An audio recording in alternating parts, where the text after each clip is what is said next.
Welcome to another Weekly Spark. Last week, I shared 4 of my favorite resources for helping you to live a purpose-driven day. 3 of those 4 resources focused on meditations. And what meditation does is help you unveil the wisdom that you already have within yourself. We're continuing with that theme today, not through more meditation, but through asking killer questions. Before we dive in today, remember to subscribe and turn on your notifications so that you never miss one of my videos released every Tuesday, alignment tips and practices that help you to do what you want with your life. While you're down there, if you are especially excited for today's video topic, give this video a like. That helps me to know what topics to continue creating for you. And last but not least, in the description is a link for you to download the free PDF that accompanies this video. The value of asking the right questions cannot be overemphasized. Our brains are expert problem solvers. I know this from my master's studies in psychology, and the key here is to remember whether or not we approach this with purpose and intention, our brains are going to be answering the questions we give to it. So for instance, if something goes wrong and my question is, why does this always happen to me? I will come up with answers for why this always happens to me, which in turn continues that always happening to me because now I'm building a belief system around this negative thing always happening to me. You have so much power in these situations to ask better questions and come up with genius answers that take you toward your best, most ideal life, the life that you want, instead of a life that just continues what is. Just like last week when I was mid-session with one of my incredible clients and I used one of these questions, we took her from a place of fear and uncertainty about these next 3 months to a place where she felt clear and confident about what she wanted to do and how to do it. Now it is your turn to experience that confidence and clarity. So let's dive in to these 5 killer life coaching questions. The first question is that true? This is a question to ask yourself when you hear yourself say or think a bold statement. Recently, I went on a journey to organize and decorate our new Montana apartment. I was looking at this gorgeous couch.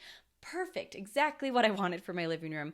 But I said, oh, I can't afford that. It wasn't true. If I were to look at my bank statement, I had that much money in my bank account. So what was going on? Well, I have some subsequent questions after that first question in the PDF. What is more true? What am I avoiding here? What is it I'm really trying to say? Or what is it that I really want? All of these questions dig under that initial blanket statement to paint a more accurate picture. So with this example I shared with you, instead of, I can't afford that because that's not actually the truth, I dug deeper and said, well, I'm really uncomfortable spending that much money, especially on a couch. And then digging even deeper under that, is there something I'm avoiding here? What am I really getting at? And what it was really unveiling was my own work around worthiness and around embracing my values and my preferences. So for you, when you hear yourself making a statement, especially these bold blanket statements, ask yourself for a moment, is that true? Moving on to the next question, and this is still in that self-awareness category. What story am I telling myself? So if you're feeling something really strongly, ask yourself, what is the story that's going on under this surface? And then with those subsequent questions, you can dig even a little bit deeper. What values are represented by that story? Where did this story come from? Which part of me is telling this story? And do I believe that? Is this even my story to hold on to? Is this serving me? So let me use an example that I suspect a lot of you will resonate with coming up at the conclusion of COVID. A lot of us are working from home, and in working from home, we face unique challenges about specifically the end and beginning of our workday, or more accurately, the boundaries or lack thereof around our workday. Before we know it, it's possible to lose that balance between work and life. So let's say you're at the end of your workday, technically speaking, but you're feeling pressure to keep working. Maybe your boss sent a late email, maybe you really want to get this project done, or you didn't check that last item off your list. If you're feeling that feeling of pressure or guilt, Ask yourself, what is the story I'm telling myself here? Maybe the story is that you're not enough if you don't finish that, or you won't get the promotion, or this one checked item is the key to finally achieving success. When you bring these stories to the surface, oftentimes right away we can pinpoint that they're not fully accurate. And so then dig deeper into the subsequent questions and ask, where did this story come from? Maybe it came from the example that your parents gave. They were really hardworking and became really successful because of it. Interesting. So this is one example that created this story, but that doesn't necessarily mean that the story is full truth or the only truth of how to become successful. What values are represented here? Maybe you do value hard work. Maybe you value completion. Maybe you value following through on your word. What's so great about unearthing the values of these stories is that you don't have to only live by that story to represent your values. So let's say that you value following through on your word and you told your boss that you would get done with this thing by the end of the day. Your only option is not to get done with that thing by the end of the day in order to stay true to your word. Potentially, you can create a new word by updating your boss and saying, look, this took way longer. I wasn't able to complete it. I'm so sorry. I really want to stay true to my word, and I know that tomorrow for sure it'll be done. An example. So once you unveil not only the story, but the value under it and the origin under it, you have more empowerment and choice to say, is that story or is the action that follows that story the one that I choose? Or can I enact my values in a way that feels way better than how it's currently going? Another follow-up question here to what story are you telling yourself is something I love doing with my clients, which is finding their caricatures. These different parts of us that enact, again, different values, but also different worldviews and different learnings and different teachings and different personality traits that we have. And so there's probably a caricature, a personality of you that is very hardworking and driven. There's probably also a caricature, a version of you that loves to have fun and hang out with friends and maybe has a hobby. Maybe there's another part of you that loves organization and completeness, and there's another part of you that's a little more go with the flow. So there are all these different parts of us. And in these stories, often one part of us is speaking really, really powerfully.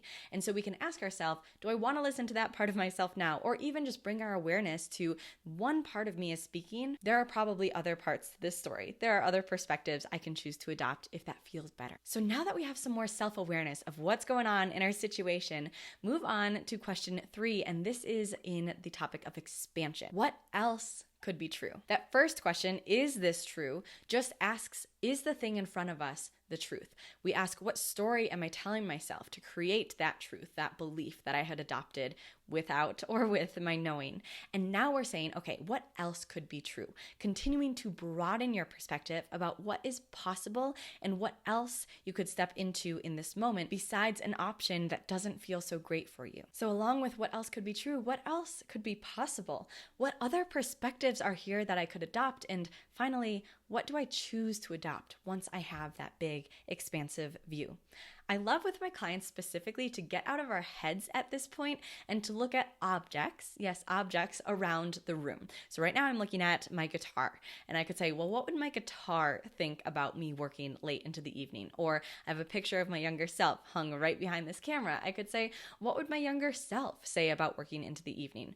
I have the plant behind me. What would the plant say about not taking a rest? Now I have all these different perspectives to play with. The guitar would say, no, I really want to play for some of my evening. My younger self would say, well, when do we get recess? My plant might say, if we don't have this balance in this cycle, we literally won't survive. Wow, profound wisdom from objects around our room. This is why I love referring to objects, because again, it gets you out of your head and oftentimes brings up the most profound wisdom without us having to work so hard for it. After playing around with some perspectives, you already have an expanded view. That in itself is a win. And from there, choose what you want to step into. That might take some practice to step into this perspective, but you've already done a lot of the heavy lifting. Question 4, and the third section, is decision. Is this in alignment with my most powerful, authentic life? That could feel like a heavy question. And if so, join my group coaching program. I promise you will step closer and closer to knowing what that is. Or use some of these subsequent questions. So what is my ideal? What would my future self say? What is the best that could happen? At this point, you have the self-awareness of what is and isn't feeling good, of the beliefs that you have intentionally and unintentionally adopted, the ones that feel aligned in your gut and that feel a little bit off. You have the expansive view of what else is possible and different perspectives you can try on. And now it is your time to say, what really ignites my fire? What steps me toward the version of life that makes me feel proud, abundant, and so excited to live? And there is an interesting component to this question, because your answer could be no, and you don't necessarily have to do anything about that. Does it feel icky to not do anything about that? Probably, definitely, either in the short or long term. However, this is simply another practice of awareness and simply another opportunity for you to feel empowered about what you choose. And by being empowered, truly empowered about what you choose, you can ultimately choose whatever you want, which could be maintaining a reality that doesn't feel like your most expansive self. Maybe you choose that simply for this season, that feels right for some reason for this season.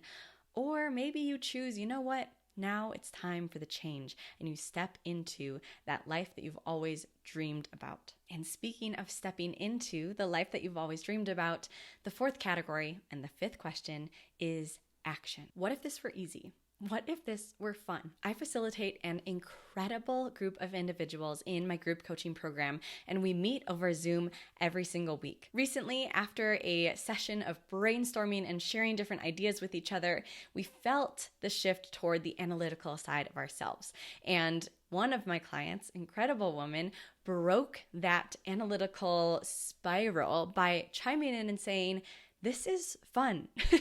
She was reminding us that what we were exploring was fun and life-giving.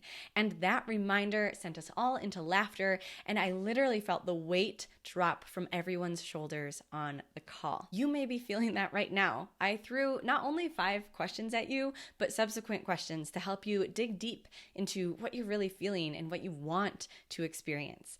And that can take us into an analytical space. So this last question is intended to help you step back and to say, this can be fun.